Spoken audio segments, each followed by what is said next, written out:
Good morning everyone. तो आज के इस वीडियो में हम लोग क्लास 10th गणित का चैप्टर बहुपद का प्रश्नावली 2.2 को सॉल्व करेंगे। और इस वीडियो में हम लोग इस चैप्टर को इस तरह से सॉल्व करने का कोशिश करेंगे कि कमजोर छात्र भी पूरा अच्छा से समझ सके। तो सबसे पहले जो है इस चैप्टर को सॉल्व करने से पहले इसका कुछ बातें हैं जो हम लोग को जानना होगा। सबसे पहले समझिए कि द्विघात बहुपद किसको बोलते हैं। तो सबसे पहले समझिए बहुपद किसको बोलते हैं। तो जब चर का घात पूर्ण संख्या हो तो उसे बहुपद कहते हैं। चर किसको बोलते हैं, तो जो एक्स वाई वाला होता है। देखो ये चर हो गया और ये चर हो गया और इसका घात क्या है, 2 है और इसमें कुछ नहीं तो क्या है, 1 है। तो चर का घात अगर पूर्ण संख्या किसको बोलते हैं, तो 0 1 2 डॉट डॉट डॉट मतलब आगे जाते जाएगा। ठीक है, तो ये सब अगर रहेगा ना चर के रूप पावर के रूप में तो ये बहुपद कहलाता है। और द्विघात मतलब क्या होता है, जब मैक्सिमम पावर 2 हो। चर का मैक्सिमम पावर कितना है, 2 है, तो इसको बोलते हैं द्विघात बहुपद। ये एक बात ख्याल रखिएगा कि बहुपद का मैक्सिमम पावर जितना होता है, बहुपद का मैक्सिमम पावर जितना होता है, इसमें मैक्सिमम पावर कितना है, 2। तो इसमें यक्स का 2 वैल्यू मिलेगा। मतलब इसको हम सॉल्व करेंगे अगर, तो यक्स का 2 शून्यक मिलेगा। शून्यक मतलब क्या होता है, जैसे मान के चलो अगर हम एक क्वेश्चन ले, यक्स प्लस 4 इक्वल टू 0। यहाँ पे देखो यक्स का पावर कितना है, 1। तो अगर इसको हम सॉल्व करेंगे ना तो यक्स का एक ही वैल्यू आएगा। जैसे मान के चलो यक्स इक्वल टू यहाँ पे प्लस का 4, अगर इसको इधर ले जाते तो माइनस का 4 होगा। देखो यक्स बराबर क्या आ गया, -4। एक वैल्यू आया कि यक्स की नहीं आया, एक वैल्यू। तो याद रखिएगा कि यक्स का जितना पावर होता है ना, मैक्सिमम पावर यक्स का उतना मान निकलेगा और उसको हम लोग शून्यक बोलेंगे। क्या बोलेंगे, शून्यक। और यहाँ पे शून्यक अभी तो पता नहीं कि क्या आने वाला है यक्स का वैल्यू। तो मान के चलो कि पहला शून्यक आया है अल्फा, पहला क्या आया है, अल्फा। और दूसरा शून्यक आया है बीटा, दूसरा क्या आया है, बीटा। तो यहाँ पे सबसे पहले सॉल्व करेंगे और उसके बाद अल्फा का मान क्या आता है, बीटा का मान क्या आता है, ये हम लोग देखेंगे। ठीक है, इसके लिए जो है ना यहाँ पे समझिए, इस चैप्टर में जो है ना पूछता है शून्यक और गुणांकों के बीच संबंध। तो शून्यक तो अभी हम लोग समझ गए कि शून्यक किसे कहा जाता है। तो इस इक्वेशन को सॉल्व करने के बाद यक्स का जो वैल्यू आएगा, इस इक्वेशन को सॉल्व करने के बाद यक्स का जो वैल्यू आएगा उसको शून्यक बोलते हैं। और गुणांक क्या होता है ये समझिए। देखो यक्स के गुना के रूप में जो रहता है उसको गुणांक बोलते हैं। जैसे ये चार जो है ना, देखो यक्स स्क्वायर के साथ गुना में है ना, तो इसको गुणांक बोलते हैं। तो ये किसका गुणांक है, एक्स स्क्वायर का। एक्स स्क्वायर के साथ ये गुना में है तो ये एक्स स्क्वायर का गुणांक कहलाएगा। ये एक्स के साथ गुना में है तो इसको क्या बोलेंगे, एक्स का गुणांक। अगर पूछा जाए कि एक्स का गुणांक कितना है तो क्या बोल सकते हैं, 2। तो ये गुणांक और जो शून्यक निकलता है ये दोनों में क्या संबंध है, यही क्वेश्चन पूछता है इस चैप्टर में। तो यहाँ पे देखो 2 फॉर्मूला है, ये फॉर्मूला को सबसे पहले समझिए। देखो एक पूछता है शून्यकों का योगफल, शून्यकों का योगफल, और एक होता है शून्यकों का गुणनफल, शून्यकों का गुणनफल। देखो शून्यकों का योगफल, शून्यक अगर एक अल्फा आया है एक बीटा आया, इन दोनों को अगर जोड़ेंगे तो बी मतलब यक्स के गुणांक और यक्स स्क्वायर के गुणांक के बट्टा के बराबर होता है। जैसे मान के चलो यहाँ पे अल्फा प्लस बीटा बराबर क्या होता है, -b/a। माइनस बी किसको बोलते हैं, तो यक्स का गुणांक। और अभी हम लोग समझे ना कि यक्स का गुणांक क्या होता है। देखो यक्स के साथ जो गुणांक होता है उसको यक्स का गुणांक बोलते हैं। तो यहाँ पे क्या पूछा है, ये अल्फा प्लस बीटा। हम लोग देखें अल्फा प्लस बीटा बराबर क्या होता है, -b/a। और b क्या है, तो b है यक्स का गुणांक। तो यहाँ यक्स का गुणांक कितना है, 3। तो -3 बट्टा यक्स स्क्वायर का गुणांक और यक्स के स्क्वायर के साथ गुना में क्या है, 4 है। तो यहाँ पे क्या हो जाएगा, 4। इधर अगर देखें ना तो क्या पूछा है, ये अल्फा इंटू बीटा मतलब शून्यकों का गुणनफल। ये शून्यक माने थे ना, अभी ऊपर हम लोग देखिए अल्फा को शून्यक माने और बीटा को शून्यक माने, और ये दोनों शून्यकों को गुणनफल करते तो क्या होता है, c/a। इसमें c क्या अचर पद है। अचर पद किसको बोलते हैं, जो कांस्टेंट होता है उसको अचर पद बोलते हैं। तो यहाँ पे c का वैल्यू कितना है, देखिए अगर यहाँ पे c का वैल्यू 2 हो जाएगा। c का वैल्यू कितना है, 2 बट्टा ये किसको बोलते हैं, तो एक्स स्क्वायर के गुणांक को ये बोलते हैं। तो यहाँ पे एक्स स्क्वायर के साथ गुणांक क्या है, 4। तो ये 2/4 आएगा। ये चीज अब हम लोग चेक करते हैं कि हम लोग ये जो निकाले ना ये सही है कि गलत है कि नहीं। तो इसको चेक करने के लिए हम क्या कर सकते हैं, सबसे पहले शून्यक निकालने के लिए सीखेंगे। क्या निकालने के लिए सीखेंगे, शून्यक। अब देखते हैं कि शून्यक कैसे निकलता है। शून्यक निकालने के लिए एक हम इक्वेशन लेते हैं, एक एग्जांपल ले लेते हैं, जैसे x square plus 7x plus 10। इसका पहले हम लोग शून्यक निकालते हैं, और शून्यक हम लोग बहुत ही डिटेल से निकालने का कोशिश करेंगे ताकि हमको समझ में आ सके। सबसे पहले जो है ना, शून्यक निकालने के लिए इसको इक्वल टू बराबर जीरो करेंगे। क्या करेंगे? Equal to zero. अब यहाँ पे देखो, ये फर्स्ट और ये लास्ट को गुना करेंगे। फर्स्ट में कुछ नहीं तो क्या है, गुणांक में 1 है। 1 को 10 से गुना करें, कितना हो जाएगा? 10। यहाँ तक किसी को दिक्कत? अब क्या करना है, ये सोच रहे हैं ना 10 कौन कौन सा टेबल में कटता है, तो 2 का टेबल में कटता है 5 बार में, है कि नहीं? या तो 5 का टेबल में बोलिए तो 2 बार में, 1 का टेबल में कटता है 10 बार में।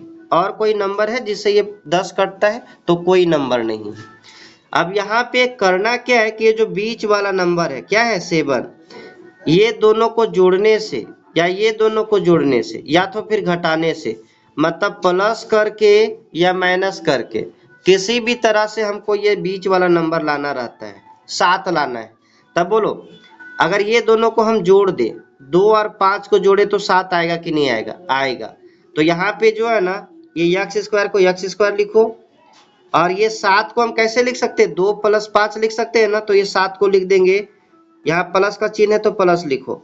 2 और एक्स है तो एक्स इसमें भी होगा और एक्स उसमें होगा, दोनों में एक्स होगा, 2 में भी एक्स, 5 में भी एक्स, क्योंकि हम 7 एक्स को तोड़ रहे हैं तो 2x और 5x लिख सकते हैं ना। 2 और 5 कितना? 7x हो जाएगा। और ये +10 का +10 लिख दीजिए, इक्वल टू क्या हो जाएगा? 0। कोई दिक्कत? अब यहाँ पे क्या करेंगे, आगे दोनों से कॉमन निकालने का कोशिश करेंगे, और ये दोनों से कॉमन निकालने का कोशिश करेंगे।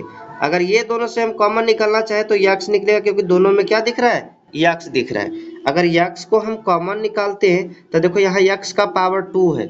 अगर एक x को हम बाहर निकाल दें तो एक x बचेगा ना, प्लस यहाँ देखो 2 इंटू एक्स है, x तो बाहर निकल गया तो क्या बचा?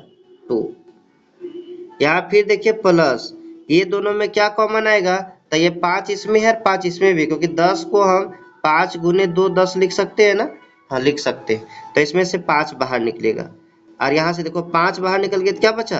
x प्लस ये 10 से 5 अगर बाहर निकल गया ना तो 5 नहीं बचा, 2 बचा, क्योंकि 5 गुने 2 10 होता है। ये 5 अगर बाहर निकल गया तो क्या बचा है? 2। तो यहाँ पे क्या हो जाएगा? 2 और इक्वल टू 0।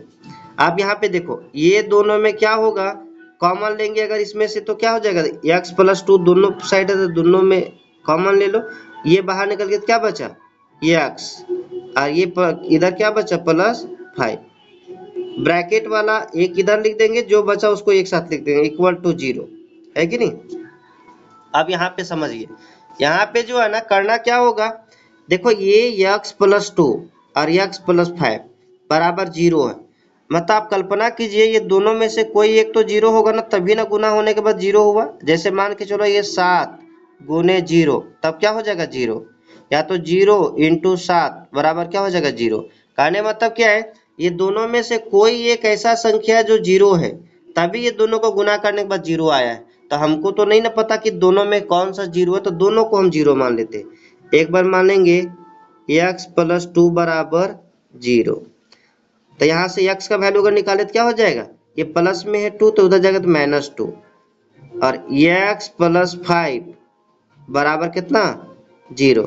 तो x बराबर कितना हो जाएगा? -5। अब यहाँ पे समझिए, ये जो x का वैल्यू आया ना, ये अल्फा का वैल्यू आया है। क्या है? अल्फा। तो अल्फा बराबर क्या हो जाएगा? अल्फा बराबर -2, और बीटा बराबर क्या हो जाएगा? -5। मतलब इसमें देखो x का 2 वैल्यू आया ना। अभी हम क्या देखें कि x का जितना पावर होता है, x का जितना पावर होता है वो शून्य कहलाता है। तो x का 2 पावर था तो इसमें 2 शून्य का आया, एक को अल्फा माने और एक को बीटा माने। आप जो है ना इसमें चेक करना रहता है कि ये जो हम अल्फा और बीटा का वैल्यू निकाले, वो सही निकला है या गलत। तो देखो यहाँ पे हम चेक करते हैं, ठीक है। चेक करने के लिए हम लोग जानते हैं ये अल्फा और बीटा को अगर जोड़ेंगे, देखो यहाँ पे ये अल्फा और बीटा को अगर जोड़ेंगे, ये अल्फा प्लस बीटा बराबर क्या होता है? -b बट्टा ये, -b बट्टा ये। और अभी हम लोग देखे ना कि माइनस बी क्या है, माइनस बी यक्स का गुणांक है और ये क्या है, यक्स स्क्वायर का गुणांक है। तो यक्स के गुणांक देखिए क्या है, यक्स के गुणांक क्या है, 7 है। यक्स का गुणांक क्या है, 7। तो यक्स का गुणांक कितना है, 7। तो यहाँ पे 7 रखेंगे, ये माइनस का साइन है तो माइनस दिए। यक्स का गुणांक बी को क्या बोलते हैं, यक्स का गुणांक, और ये को क्या बोलते हैं, यक्स स्क्वायर का गुणांक। ये को क्या बोलते हैं, यक्स स्क्वायर का गुणांक। तो यक्स स्क्वायर का गुणांक कितना है, यहाँ पे अगर देखिए तो यक्स स्क्वायर का गुणांक 1 है, तो यहाँ पे क्या हो जाएगा 1। लेकिन अगर यहाँ दोनों अल्फा प्लस बीटा को जोड़िए, अल्फा का वैल्यू कितना है, अल्फा का वैल्यू है -2 प्लस बीटा का वैल्यू कितना है, -5। ठीक है, तो -2 प्लस माइनस क्या होता है, -5, और -2 -5 क्या हो जाएगा, -7। दोनों तरफ देखिए बराबर आया कि नहीं आया, दोनों तरफ बराबर आया ना। इधर भी ये -7/1 7 -7 ही ना है, तो दोनों तरफ बराबर आया। कहने का मतलब क्या है कि जो शून्यकों का योग होता है, शून्यकों का योग वो -b/a के बराबर होता है। अगर हम शून्यक निकाले और इसको -b/a की अगर दोनों बराबर आया तो समझ लीजिए शून्यक हम लोग क्या किए, सही निकाले। इसी तरह से हम इसको भी चेक कर सकते हैं गुणनफल वाला को। अगर मान के चलो पूछे अल्फा इंटू बीटा बराबर होता है c/a, क्या होता है, c/a। अब देखो c क्या है, तो c है कांस्टेंट टर्म, कांस्टेंट में क्या है 10, और ये किसको बोलते हैं, तो यक्स के स्क्वायर के साथ गुणांक जो रहता है क्या है, कुछ नहीं है तो 1 है।